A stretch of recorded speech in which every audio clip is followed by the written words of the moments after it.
लोग तो ऐसे हैं, उनको आज तक हनुमान चालीसा पढ़ना नहीं है। आज तक कोई चालीसा, चाहे गायत्री चालीसा हो, लक्ष्मी चालीसा हो, शिव चालीसा हो, पढ़ना ही नहीं आती। बस बैठ गए भगवान के सामने और पढ़ लिया आसन लगा के। नहीं नहीं नहीं, चालीसा पढ़ने का भी एक नियम है।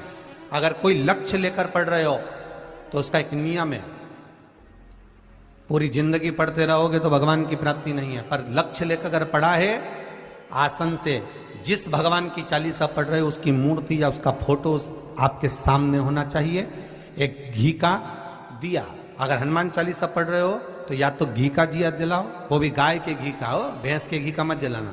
हनुमान जी कभी प्रकट नहीं होंगे भैंस के घी से।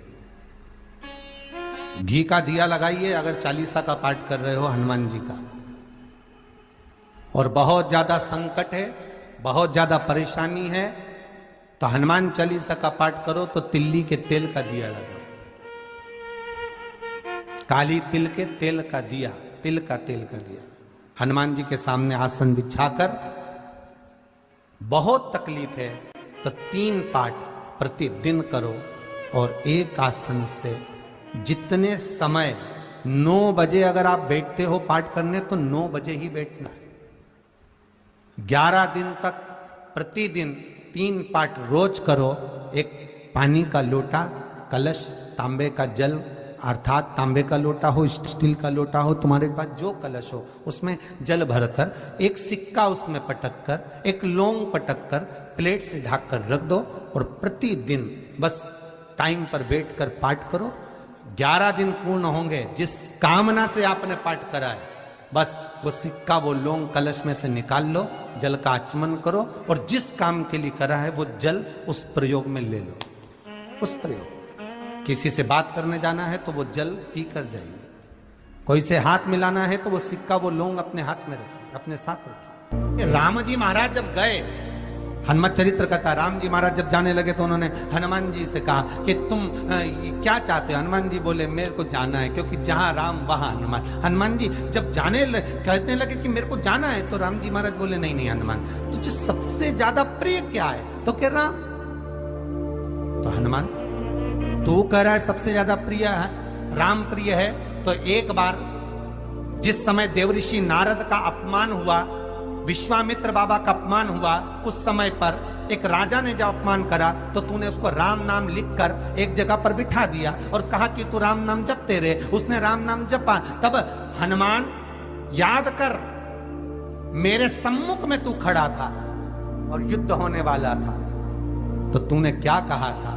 प्रभु आप इसको मार नहीं सकते क्योंकि ये आपका नाम ले रहा है। राम से बड़ा होता है राम का नाम, आप इसे मार नहीं सकते। तब आपने ये संवाद कहा था, हनुमान बता तेरी प्रियता क्या है? हनुमान जी कहते हैं प्रभु आपने मुझे जगा दिया, क्योंकि मुझे श्राप ही ये मिला था कि तू जागेगा किसी के जगाने पर, आपने मुझे जगा दिया। इसलिए है नाथ, अब मैं जाना नहीं चाहता, सत्संग करना चाहता।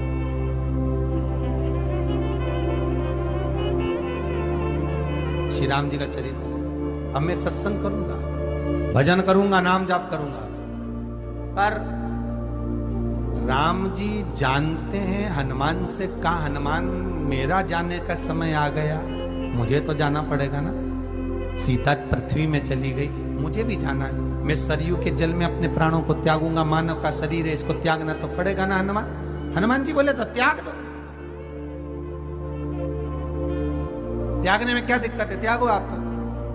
पर दिक्कत एक बहुत बड़ी है। तो राम जी ने जैसी कहा दिक्कत बहुत बड़ी है, तो हनुमान जी पूछे ऐसी कौन सी दिक्कत है?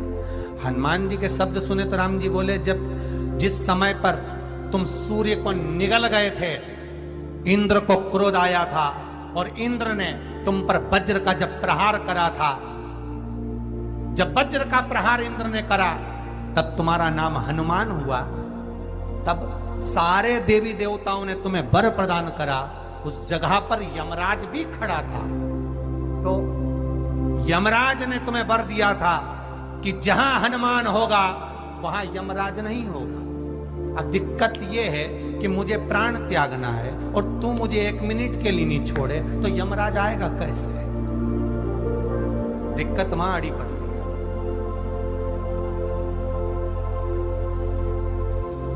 हनुमान जी मुस्कुरा के बोले राम जी महाराज से, प्रभु मैं आपके बिना रह नहीं सकता। तो राम जी बोले मैं भी जानता हूं कि तू मेरे बिना नहीं रह सकता, पर एक काम तो कर सकता है ना। क्या? मैं अगर कोई काम बताऊंगा तो तू करेगा कि नहीं करेगा? हनुमान जी बोले आपका काम और मैं ना करूं, ऐसा कभी हुआ? जरूर करूंगा। ठीक है। बस अब राम जी महाराज ने सोच लिया कि हनुमान को जाने से पहले काम पर लगा। अब वो कौन सा काम था? बोलो रे भाई। हनुमान जी को कहां काम पर लगाया राम जी ने? किस जगह पर काम पर लगाया? अरे सभी ने रामचरितमानस सुनी है, खूब सुनी, जल्दी बताओ। राम जी महाराज ने प्राण त्यागते समय, सरयू जी में प्राणों को देते समय राम जी ने हनुमान जी को किस काम में लगाया था कि राम जी ने अपने हाथ की एक मुद्रिका जिस पे राम लिखा हुआ था, वो मुद्रिका एक अयोध्या की एक सरंग में जमीन में डाल दिया और हनुमान से कहा जा जरा ढूंढ के लेके आ, मैं अभी घूम कर आया। और हनुमान जी तलातल रसातल भूमि के नीचे पताल में चले गए उस मुद्रिका को ढूंढने के लिए जिस पे राम लिखा है। और हनुमान जी पूछते भी जा रहे राम कहाँ है? राम की मुद्रिका पड़ी थी, राम की अंगूठी है। अब राम का ही सत्संग करते करते जा रहे थे और राम जी चले गए सरयू, क्योंकि हनुमान अगर होगा तो यमराज नहीं आ सकता। हनुमान को यहां से हटाना पड़ेगा तब यमराज लेने के लिए आ सकता, तब यम आए, क्योंकि यम अपने नियम को धारण करेगा, चाहे कृष्ण हो चाहे राम। पंचमुखी हनुमान का एक स्मरण, पंचमुखी हनुमान का एक भाव। महाराज जैसे बहुत ज्यादा तकलीफ अगर व्यक्ति को हो गई है, बहुत कष्टमय जीवन चल रहा है, हार गए हर जगह से और तकलीफमय जीवन चल रहा है, तो पंचमुखी हनुमान का एक शिव महापुराण का और स्कंद पुराण का एक बड़ा सुंदर मंत्र है। उस मंत्र को आप सब एक बार हमारे साथ में बोलें। ओम नमो हनुमते रुद्र अवताराय सर्व शत्रु संहारणाय सर्व रोग हराय सर्व वशीकरणाय रामदूताय स्वाहा। बस इस मंत्र को हाथ में काली तिल लेकर, एक जौ लेकर और गूगल लेकर, थोड़ा सा इसमें गाय का घी डालकर, कंडे को या अग्नि को जलाकर इस मंत्र का 11 बार 21 बार जाप कर कर अपनी कामना कर कर छोड़ दीजिए। कैसा भी रोग हो, बीमारी हो, कष्ट हो, दुख हो, तकलीफ हो, 21 दिन के अंदर वो आनंद आना प्रारंभ कर देता है। इस मंत्र, स्कंद पुराण का, शिव महापुराण का ये मंत्र मूल पंचमुखी हनुमान सुख देंगे। और एक और चीज याद रखिए महाराज, यदि कोई काम के लिए जा रहे हो, कोई व्यापार के लिए जा रहे हो या नौकरी करने के लिए जा रहे हो और लगी नहीं रही, बहुत तकलीफ पा रहे हो, सर्विस ही नहीं लग रही, बहुत कष्टमय हो गया, तो निवेदन करूंगा 5 पीपल के पत्ते पर बेसन के 5 लड्डू घर में बने हुए, गाय के घी के 5 लड्डू रख लो। उस लड्डू के बीचों बीच एक आटे का दिया और उसमें तिल्ली का तेल डालकर इसी मंत्र का प्रयोग कर कर पंचमुखी हनुमान का किसी भी हनुमान के मंदिर में जाकर, दक्षिण मुखी हनुमान के मंदिर में जाकर उसको रख कर आ जाइए। इसके बाद आप उस काम के लिए जाइए, आपका काम सफल हो जाएगा। आपको किसी को नहीं कहना पड़ेगा कि हाथ जोड़ना नहीं पड़ेंगे, किसी के पांव नहीं पड़ना पड़ेंगे, तुरंत काम होगा।